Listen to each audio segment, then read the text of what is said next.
गिराने की साजिश रची गई थी और इसकी जांच में आर्थिक अपराध इकाई के साथ ही ईडी की टीम भी जुटी हुई है। न्यूज 18 इस मामले से जुड़ी बड़ी खबर आप लोगों को बता रहा है। ईओयू सूत्रों से मिली जानकारी के अनुसार इस पूरे खेल की साजिश आरजेडी और जेडीयू के कुछ विधायकों ने मिलकर ही रची थी और इसे अंजाम तक पहुंचाने का जिम्मा जेडीयू एमएलए डॉक्टर संजीव को मिला था। मिली जानकारी के मुताबिक doctor Sanjeev Kumar floor test के दौरान अपने कुछ विधायकों को लेकर आरजेडी खेमे में चले जाते। उनके साथ जाने वाले विधायकों को मंत्री पद के साथ 10 करोड़ रुपए देने का ऑफर था। पुख्ता सबूत के साथ ईओयू ने ईडी को रिपोर्ट भेज दी है। इस खबर पर और अधिक जानकारी दे रहे हैं न्यूज 18 संवाददाता अमित कुमार।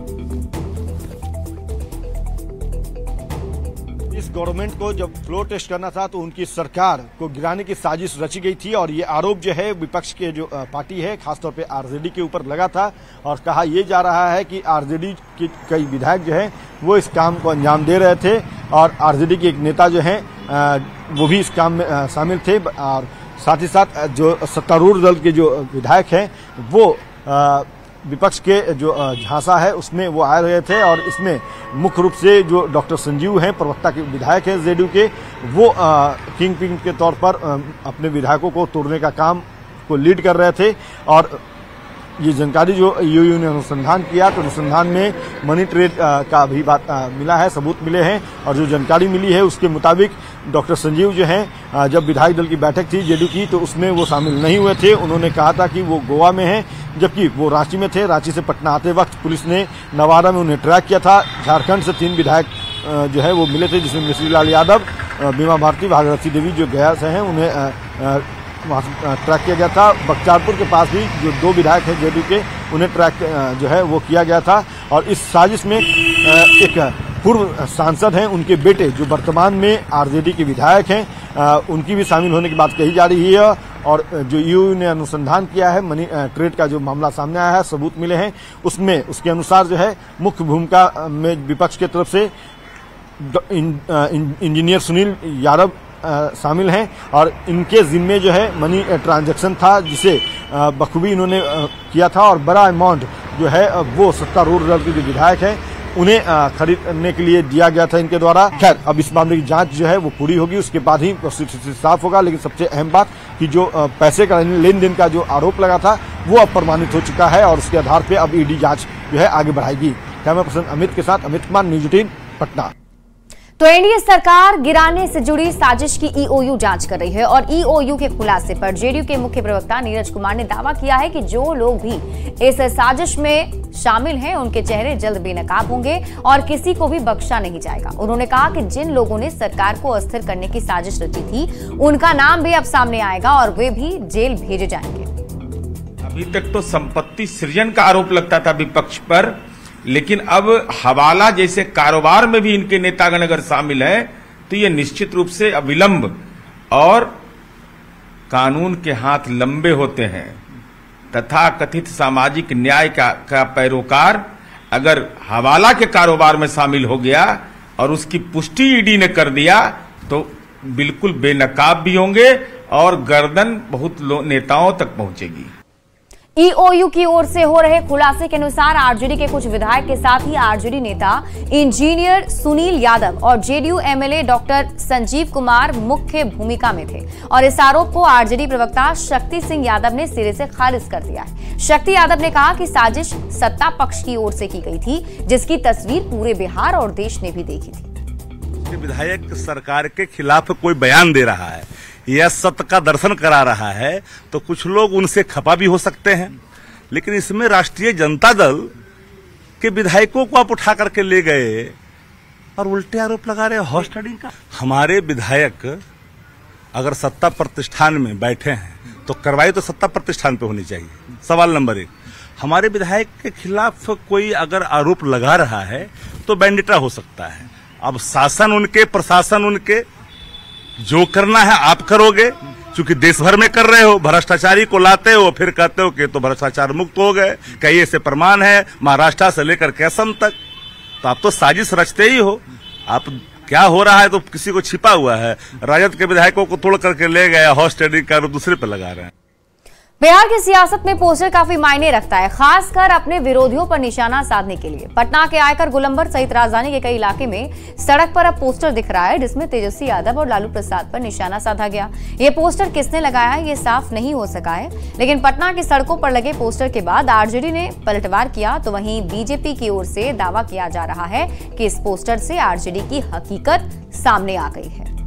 श्री तेजस्वी यादव जी की बढ़ती लोकप्रियता से बीजेपी घबराई हुई है, इसलिए तेजस्वी जी की छवि को धूमिल करने के लिए एक परसेप्शन प्रोपगंडा खड़ा किया गया है।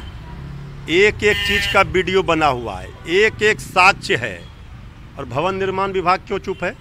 ये बीजेपी का बंगला है कि सरकार का भवन निर्माण विभाग का है?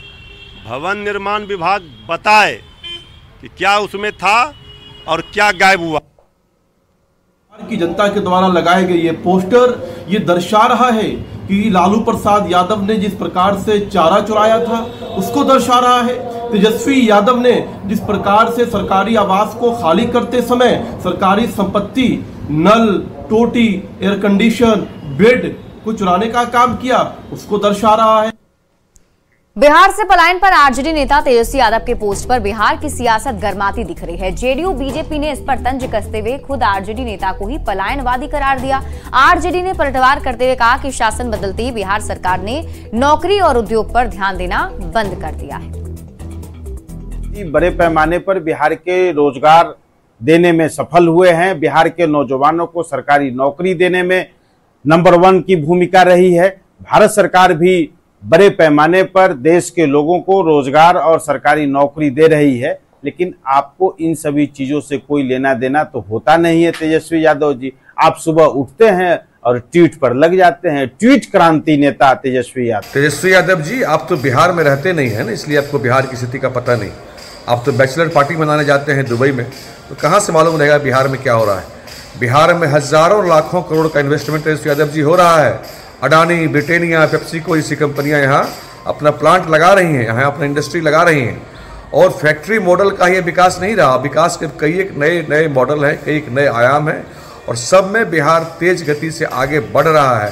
सरकार के निजाम बदलते ही कहीं ना कहीं जो नौकरी और रोजगार के प्रति सोच नहीं रखने वाली डबल इंजन की सरकार है, उसने नफरत के माहौल को पुनः बिहार में स्थापित करने का काम किया है। और बिहार में पुनः उसी तरह की स्थिति स्थापित कर दी है जो 17 सालों से सत्ता में तो बने हुए हैं, लेकिन बिहार के लोगों के पलायन को रोकने की दिशा में कोई कार्रवाई नहीं कर रहे हैं। डबल इंजन की सरकार पलायन के मामले में बिल्कुल फिसड्डी है। उनकी कोई सोच नहीं है। वो चाहते हैं कि यहाँ से युवा यहाँ से पलायन कर जाए ताकि उन पे सवाल ना उठा सके। जो आंकड़े हैं अपने आप में यही बयान करते हैं। और यही नहीं, बिहार में बचे कुचे जो युवा हैं उनको या तो दारू के होम डिलीवरी में लगा दिया है या फिर तो ड्रग्स के नए धंधे में उतार दिया है। अब तो बिहार उड़ता बिहार हो गया है। पलायन को लेकर तेजस्वी यादव के ट्वीट पर केंद्रीय गृह राज्य मंत्री नित्यानंद राय ने भी हमला बोला। उन्होंने कहा कि बिहार में सबसे ज्यादा पलायन जंगल राज की सरकार में हुआ। लोग जंगल राज में अपनी जान और प्रतिष्ठा बचाने के लिए बाहर गए। उन्होंने तेजस्वी यादव पर सफेद झूठ बोलने का भी आरोप लगाया और दावा किया कि आज बिहार में पलायन काफी कम हुआ है। जो भय का वातावरण था, जंगल राज था आरजेडी की सरकार में, उससे भयभीत होकर लोग जो बाहर रोजगार के लिए गए या अपनी जान बचाने के लिए गए, अपनी प्रतिष्ठा बचाने के लिए गए, वह लोग 15 वर्षों में कहीं ना कहीं सेट कर गए। जब सेट कर गए वहाँ, तो स्वाभाविक है कि अब बिहार भी उनका घर है और जहाँ उन्होंने अपना सेटलमेंट कर लिया है वह भी उनका घर है। तो आज निश्चित रूप से पलायन पहले से काफ़ी कम है।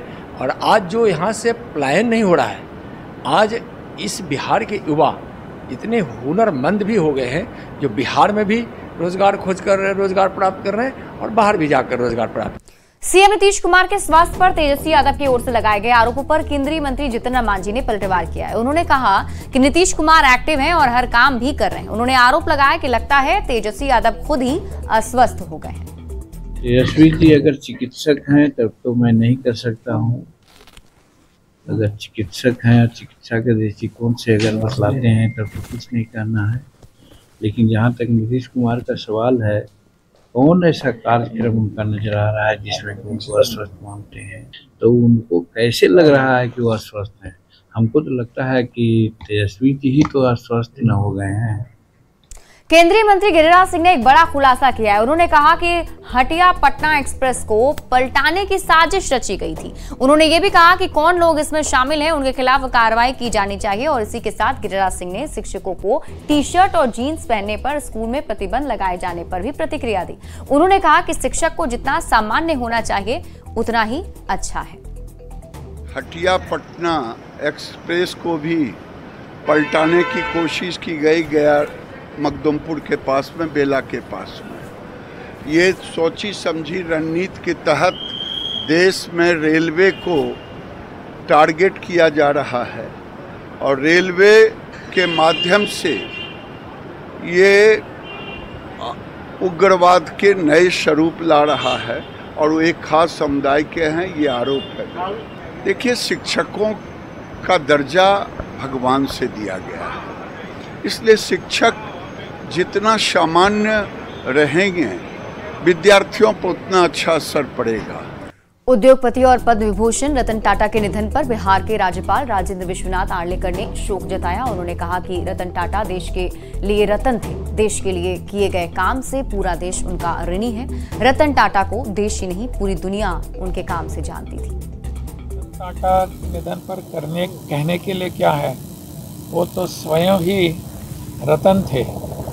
अपने देश के लिए टाटा समूह ने जो किया है, अपने स्वतंत्रता के पहले से भी जो उन्होंने, उनके परिवार ने काम किया है, वो बहुत ही आवश्यक था और इसके लिए पूरा देश उनका ऋणी है। और मुझे लगता है उनको भगवान हमेशा के लिए सद्गति प्राप्त करें। कटिहार के सीमापुर थाना क्षेत्र के सुखासन गांव में शराब तस्करी की छापेमारी के लिए गए पुलिस पर गांव वालों ने हमला कर दिया। ग्रामीणों ने दबिया से एसआई पर हमला कर दिया, जिसकी वजह से वो गंभीर रूप से घायल हो गए। आपको बता दें कि 2 दिन पहले सहायक थाना क्षेत्र के गौशाला में शराब की सूचना पर गई पुलिस टीम पर गाँव वालों ने हमला कर दिया।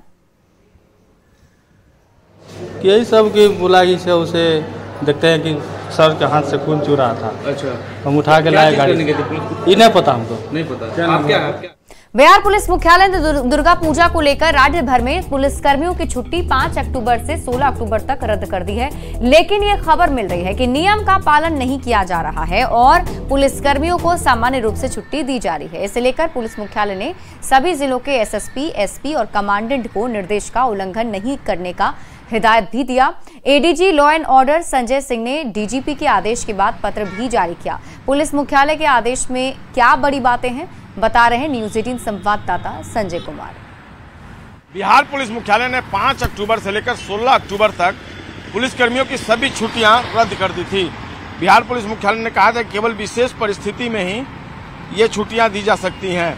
लेकिन सबसे बड़ी बात है कि पुलिस मुख्यालय के निर्देश के बावजूद कई जिलों से इस तरह की खबरें आ रही थी कि जो पुलिस के जवान हैं उन्हें छुट्टियां दी जा रही थी, जिसमें बिहार विशेष सैन्य पुलिस के कंपनी समादेष्टों द्वारा जवानों को छुट्टियां दी जा रही हैं। और बिहार पुलिस मुख्यालय ने इस पर नाराजगी जताई और कहा कि यह किसी भी तरीके से उचित नहीं माना जा सकता। अब बिहार पुलिस मुख्यालय के ADG law and order Sanjay Kumar Singh ने एक नया आदेश जारी किया है और उन्होंने कहा कि सभी प्रकार के अवकाश जिस पर रोक लगाई गई थी, सामान्य रूप से पुलिस पदाधिकारी कर्मी का अवकाश स्वीकृत किया जा रहा है, जिससे प्रासंगिक पत्र का अनुपालन, जो आदेश यानी जारी किया गया था, उसका अनुपालन नहीं हो रहा है। और ऐसे में अब फिर से आपको यह कहा जा रहा है, आगाह किया जा रहा है कि किसी भी सूरत में आप जो बिहार पुलिस मुख्यालय द्वारा अवकाश बंद करने के संबंध में आदेश जारी किया गया था, जो पत्र जारी किया गया था, उसका अनुपालन सुनिश्चित करें। सभी अधिकारियों को जो सबऑर्डिनेट्स हैं उनको कहा है कि छुट्टी को लेकर किसी तरह का कोई अपने स्तर पर फैसला लेने से पहले बिहार पुलिस मुख्यालय का जो आदेश है उस पर विचार करें। कैमरा पर्सन मनीष जुनेजा के साथ संजय कुमार, न्यूज 18 पटना।